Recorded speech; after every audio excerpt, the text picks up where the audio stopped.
This video will give you a bit more guidance in creating introductions for your speech. There are 5 things that should happen in an effective introduction. The first thing you should do in your introduction is include some type of attention-getting device.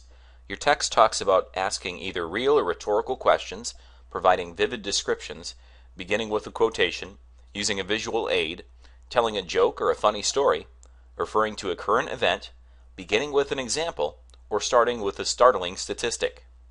A few things to know about each of these. If you decide to ask a question, know that asking for your audience to raise a hand in response can be a very effective way to get your audience's attention. You are literally asking them to participate, more or less, forcing their involvement from the start. Do have a really good idea of how your audience will answer. You don't want to plan a speech on organ donation, for instance, and only find out when asking your audience to raise their hands if they are an organ donor that everyone in class is already a donor. If you opt to use a rhetorical question, make sure to give your audience time to answer the question in their head. You need a pause after the question for the device to be most effective. When you choose to use descriptions, quotations, videos, stories, current events, examples, or statistics, you need to make sure that they are relevant to your speech. It isn't enough to startle your audience into listening with unrelated information. Grab their attention with a well-planned device that will make them want to listen. Your book gives great examples on pages 175 through 179. The next thing you want to do is find a way to relate to your audience. By doing this, you will give them a reason to listen. More or less, you are telling the audience what's in it for them if they continue listening. Remember, public speaking is an audience-centered activity, so your goal is always to make sure the audience feels connected to your speech and understands how the knowledge you're providing them with will help them out in their lives. Sometimes students find very tangential reasons to link to their audiences. For example, in a speech about marriage customs in India, a student might choose to relate to her audience by saying, "I bet many of you will get married someday, so you'll likely be interested in learning about marriage customs around the world." That's a tangential link.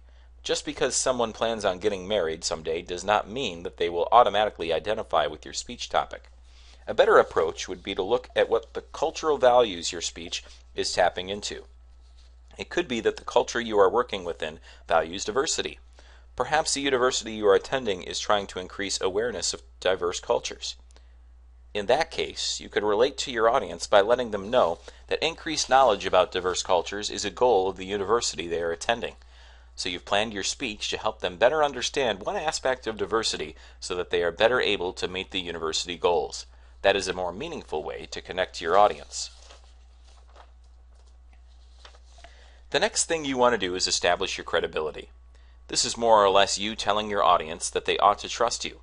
Sometimes students worry about the fact that they haven't been studying their topics for very long. In other words, they don't feel like very credible sources because they've just learned the material themselves. First of all, you can ease some of that nervousness by becoming as knowledgeable as you possibly can about your topic. The more comfortable you are with the content, the more comfortable you'll be with presenting that info to the class. Second, know that you can and should just be upfront about how credible you are. If you've been researching the topic for the past 2 years, say that. If you've only been researching the topic for the past 2 weeks, say that. Your audience will assume you are more credible when you've been researching the topic longer. You can't fix the fact that you haven't studied your topic for years, so the most you can do is be upfront about it and know your audience just doesn't want to be misled. Next, you're going to want to state your thesis. In a speech, your audience doesn't have the luxury of going back to the text to see what your primary argument is, so you want your thesis to be stated as clearly as possible. Furthermore, you don't want to hide the thesis in your introduction. Be upfront about it. You shouldn't announce your thesis is coming. In other words, don't say, "My thesis statement is." Rather, give them the clues they need to realize what is about to be stated as the thesis. So, say, "By the end of the speech, you'll know more about," and then insert your thesis. You shouldn't use those exact words each time. Rather, you should want to have some type of signposted statement that causes the audience to perk up and understand the thesis statement is coming.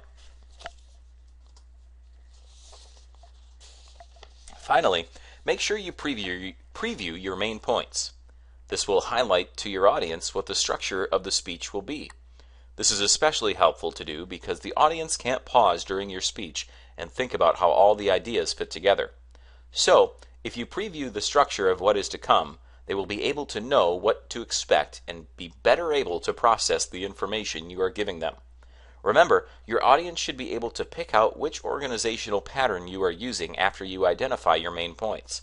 So, make sure your main points are written such that they clearly convey the structure of the information you're going to present.